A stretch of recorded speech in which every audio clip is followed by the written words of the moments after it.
Assalamualaikum warahmatullahi wabarakatuh. Saya Sanifa, mahasiswi Pendidikan Matematika Universitas Bina Bangsa. Di sini saya akan menjelaskan mengenai sarana ilmiah dalam sebuah filsafat. Nah, sarana ilmiah yang pertama yaitu ada yang namanya bahasa. Nah, bahasa ini digunakan sebagai sarana untuk berkomunikasi dengan manusia lainnya, misalkan kita berbicara dengan orang lain itu kan menggunakan bahasa. Nah, baik secara verbal ataupun bahasa isyarat.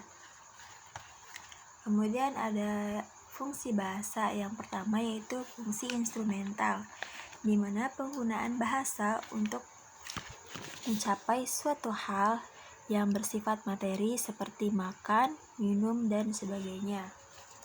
Kemudian yang selanjutnya yaitu ada fungsi regulatoris, yaitu penggunaan bahasa untuk memerintah dan perbaikan tingkah laku. Nah, dengan bahasa ini gitu sebagai berfungsi untuk memerintahkan supaya perilaku seorang ini jadi lebih baik. Kemudian fungsi interaksional, yaitu penggunaan bahasa untuk mencurahkan perasaan pemikiran antara seorang dengan orang lainnya. Jadi ketika kita mempunyai sebuah masalah gitu, kita bisa mencurahkan perasaan kita. Misalkan kita sedang sedih ataupun senang, kita bisa mengungkapkan perasaan tersebut kepada orang lain dengan menggunakan bahasa. Kemudian ada yang namanya fungsi personal, yaitu seseorang menggunakan bahasa untuk mencurahkan perasaan dan pemikirannya gitu. Nah, secara personal gitu, secara pribadi, ketika kita mempunyai sebuah pemikiran ataupun sesuatu yang sedang kita pikirkan gitu, nah kita bisa mengungkapkan pemikiran-pemikiran kita itu dengan menggunakan bahasa. Kemudian yang selanjutnya itu penggunaan bahasa untuk mengungkapkan tabir fenomena dan keinginan untuk mempelajarinya. Nah, ketika kita ingin mempelajari sesuatu ilmu, kita bisa mempelajari ilmu tersebut dengan menggunakan sebuah bahasa. Kemudian ada fungsi imajinatif, yaitu penggunaan bahasa untuk mengungkapkan imajinasi seorang dan gambaran-gambaran tentang discovery seseorang dan tidak sesuai dengan realita gitu. Fungsi bahasa ini juga untuk menggambarkan gitu sebuah pemikiran dan wawasan untuk mengungkapkan sesuatu yang imajinatif gitu.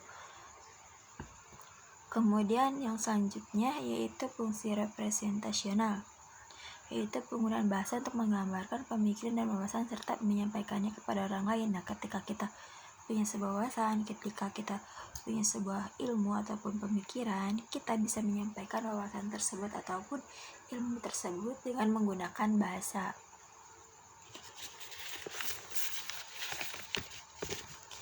Kemudian ada dua golongan bahasa. Yang pertama bahasa alamiah, yaitu bahasa yang biasa digunakan dalam kehidupan sehari-hari.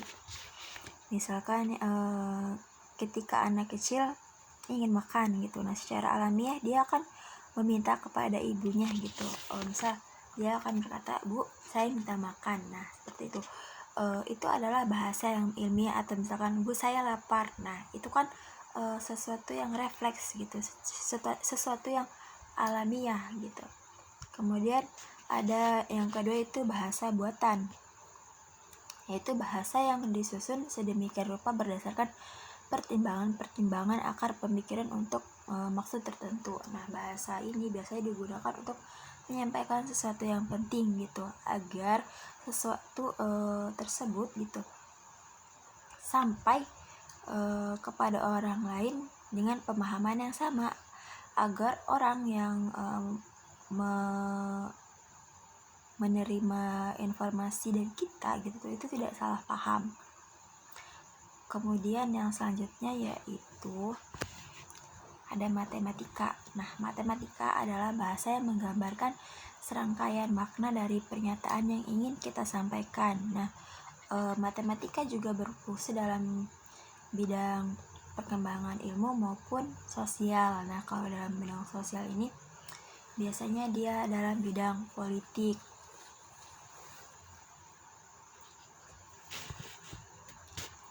Nah, kemudian selanjutnya yaitu ada statistika. Nah, statistika ini adalah ilmu yang mempelajari tentang pengumpulan data, pengolahan data, dan menyimpulkan data tersebut. Nah, dari statistika gitu kita akan belajar bagaimana caranya mengumpulkan data, bagaimana memperoleh sebuah data, kemudian mengolah data itu sehingga kita bisa membuat sebuah kesimpulan dari data tersebut.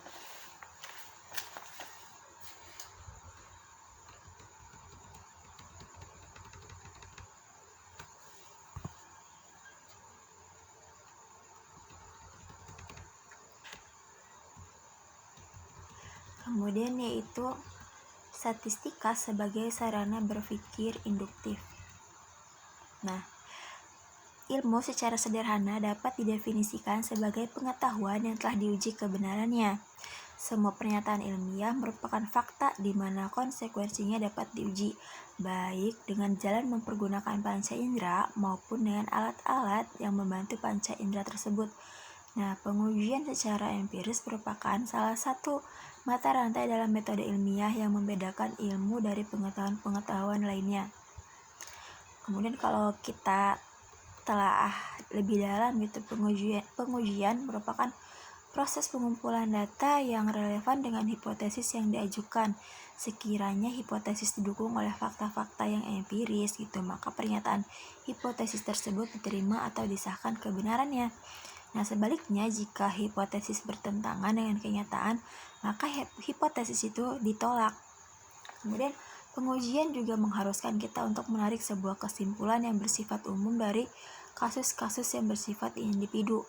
Nah, logika deduktif ini berpaling kepada matematika sebagai sarana penalaran penarikan kesimpulan yang bersifat dari umum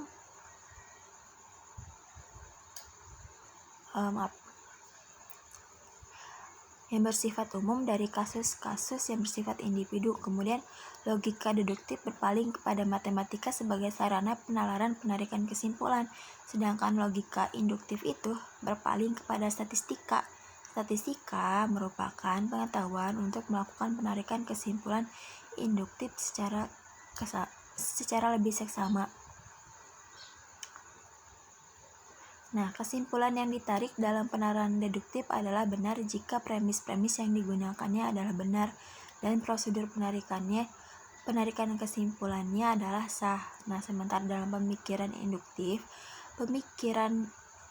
meskipun premis-premisnya adalah benar dan prosedur penarikan kesimpulannya adalah sah, maka kesimpulan itu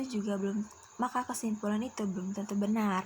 Namun kesimpulan itu mempunyai peluang untuk benar. Nah, pengambilan kesimpulan secara induktif menghadapkan kita pada sebuah permasalahan mengenai banyaknya kasus yang dihadapi.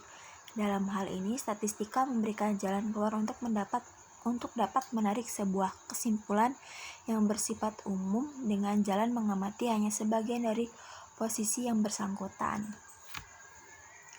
Nah, kesimpulan yang didapat dalam berpikir deduktif ini kan merupakan suatu hal yang pasti.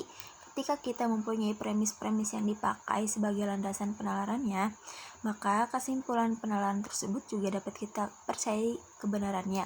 Nah, hal ini juga berlaku dalam kesimpulan yang ditarik secara induktif.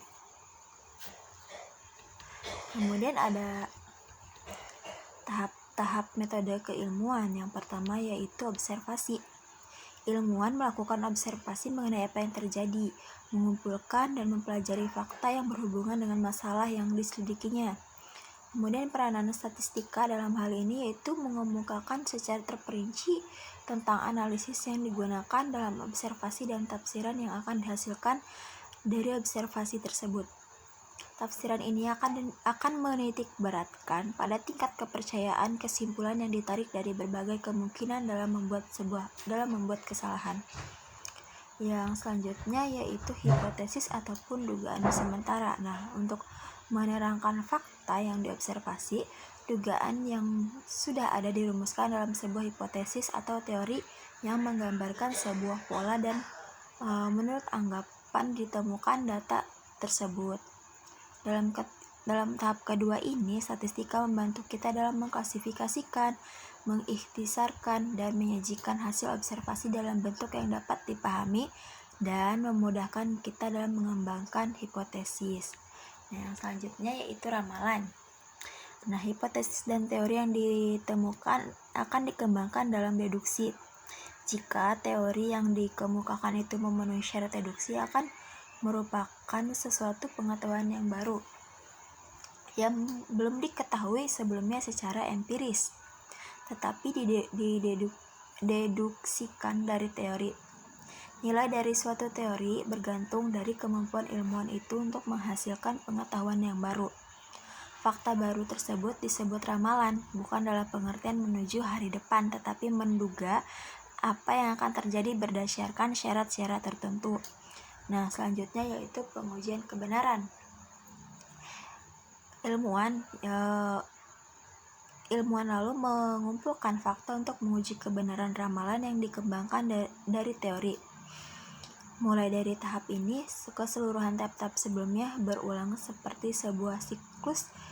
Jika teorinya didukung sebuah data, teori tersebut mengalami pengujian lebih berat dengan jalan membuat ramalan yang lebih spesifik dan mempunyai jangkauan yang lebih jauh, di mana ramalan ini kebenarannya diuji kembali sampai akhirnya ilmuwan tersebut menemukan beberapa penyimpangan dan memerlukan beberapa perubahan teorinya. Sebaliknya, jika yang dikemukakan bertentangan dengan fakta, ilmuwan tersebut membuat hipotesis yang baru sesuai dengan fakta-fakta yang telah dikumpulkan.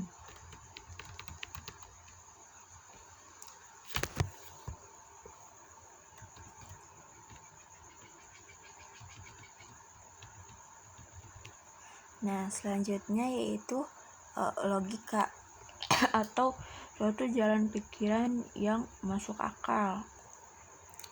Nah, logika juga adalah sebuah sarana untuk berpikir sistematis, valid, dan dapat dipertanggungjawabkan. Oleh karena itu, berpikir logis adalah berpikir sesuai dengan aturan-aturan berpikir, seperti setengah tidak boleh lebih besar daripada satu.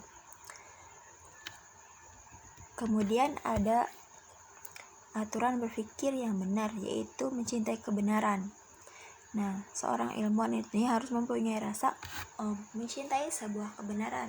Kemudian, seorang ilmuwan juga harus mengetahui apa yang sedang dia kerjakan. Yang ketiga yaitu mengetahui apa yang sedang ia katakan, kemudian membuat pembedaan dan klasifikasi yang semestinya. Misal, seorang ilmuwan itu dalam klasifikasi itu dia mengklasifikasi misal mana yang panas atau mana yang dingin, atau mana yang panas dan lebih panas, atau yang dingin atau yang lebih dingin. Kemudian mencintai definisi yang tepat. Nah, yang terakhir yaitu menghindari segala kesalahan. Nah, seorang ilmuwan itu ketika ilmuannya salah gitu, itu tidak hanya berdampak pada dirinya, tapi juga pada orang lain yang menerima sesuatu ilmu ataupun informasi darinya. Ketika dia salah dan diterima orang lain, sedangkan orang lain menerima begitu saja ilmunya dia, maka orang lain pun akan salah gitu. Nah, itu saja penjelasan mengenai sarana ilmiah dari saya. Kurang lebihnya saya mohon maaf. Wassalamualaikum warahmatullahi wabarakatuh.